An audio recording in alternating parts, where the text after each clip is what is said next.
அதுக்காக பயந்துக்கிட்டு நடந்த உண்மையை சொல்லாம இருக்க முடியாதுல்ல அண்ணி. நான் இப்பவே கீழே போய் என்ன நடந்துச்சுன்னு சொல்லிட்டு வந்துடுறேன். ரஞ்சிதா,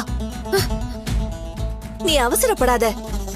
நடந்ததை சொல்லணும்னா வித்யா திருட்டுத்தனமா கல்யாணம் பண்ண பார்த்ததையும் சொல்லணும். அண்ணியால அதெல்லாம் சொன்னா தாங்க முடியாது. வித்யா இப்படி பண்ணிட்டாளேன்னு மனசு நொந்து அவங்களுக்கு ஏதாவது உடம்பு காயிட்டா இப்ப நான் என்னதான் பண்றது அண்ணி? நீ கொஞ்சம் அமைதியா இரு. வித்யாவே ராத்திரிக்குள்ள வீட்டுக்கு வந்துருவான்னு நாம நம்புவோம். ஒருவேளை அவங்க வரலனா நாம ஏன் நெகட்டிவா யோசிக்கணும்? வித்யா வேதனை தாங்காம எங்கேயோ போய் உட்காந்துருக்கா. ஓரளவுக்கு சமாதானம் ஆனா அவளே வந்துருவா. அவளே இந்த விஷயத்தை எப்படி சொல்லணுமோ அப்படி சொல்லிப்பா. திருட்டு கல்யாணத்தை பத்தி அவ வாயே திறக்க மாட்டா. நீயா ஏதாவது சொல்ல போனாதான் மாட்டிப்ப. இல்ல அண்ணி, வீட்ல எல்லாரும் வித்யானிய நினைச்சு ரொம்ப வேதனைப்பட்டுட்டு இருக்காங்க. என்ன நடந்துச்சுன்னு தெரிஞ்சும் நான் இப்படி சொல்லாம இருக்கிறது தப்பு இல்லையா? சொன்னா புரிஞ்சுக்கோ ரஞ்சிதா. நீ வித்யா கிட்ட உண்மையதான் சொன்ன. வீட்டுக்கு வராம எங்கேயோ போய் உட்கார்ந்திருக்கிறது அவளோட முடிவு. அதுக்கு நீ காரணமே இல்ல. இப்ப நீயா ஏதாவது போய் சொன்னா உன்னதான் குற்றவாளியா பாப்பாங்க. நீ சொல்றத நல்லதுக்குன்னே எடுத்துக்க மாட்டாங்க. இப்பவே நீ வீட்டை விட்டு போன்னு குதிப்பாங்க. நீ இவ்வளவு நாள் பட்ட கஷ்டம் எல்லாம் வீணா போயிடும். உன் வாழ்க்கையை காப்பாத்திக்க நீ கர்ப்பம்னு பொய் சொன்னல, அப்படிதான் இதுவும். இப்ப நீ பொய் சொல்ல போறதில்ல. நடந்ததெல்லாம் வித்யாவே வந்து சொல்லட்டும்னு நீ சொல்லாம இருக்க போற, அவ்வளவுதான்.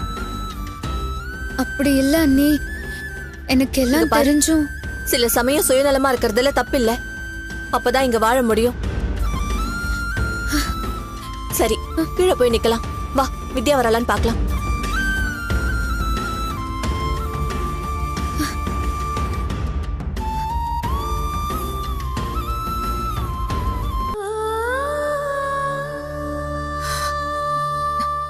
மா, அழாதீங்கம்மா.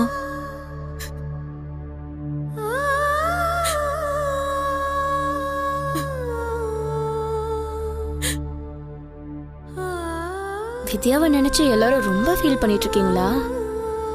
பார்க்கவே ரொம்ப சந்தோஷமா இருக்கு.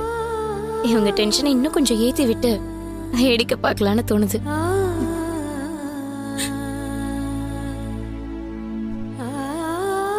அத்தை, எனக்கு ரொம்ப பயமா இருக்கு அத்தை. இதுக்கு முன்னாடி இதே மாதிரி நீங்க தான் அண்ணி கோவமா ஏதோ சொல்லிருக்கீங்க. அந்த வேதனையை தாங்க முடியாம அவங்க தற்கொலை பண்ணிக்கிற வரைக்கும் போனாங்கல்ல. இப்பவும் நீங்க தான் ஏதோ அன்னிகிட்ட கோவமா பேசியிருக்கீங்க. அதை தாங்க முடியாம அதே மாதிரி ஏதாவது முடிவு எடுத்துட்டு. வாயை மூடு கல்பனா. எந்த நேரத்துல என்ன பேசணும்னு தெரியாத உனக்கு? அக்காவை பத்தின கவலையில அம்மாவுக்கு எதுவும் ஆயிடக்கூடாதுன்னு நாங்களே பயந்துட்டு இருக்கோம்.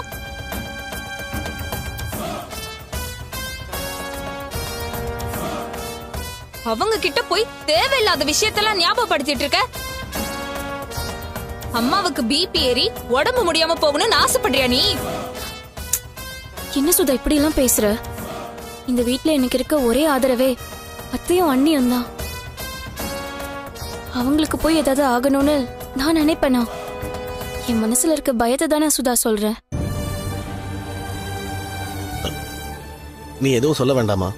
வாயை மூடிட்டு அமைதியா இருந்தாலே போதும். கல்பனை மேல ஏன்பா கோவப்படுறீங்க?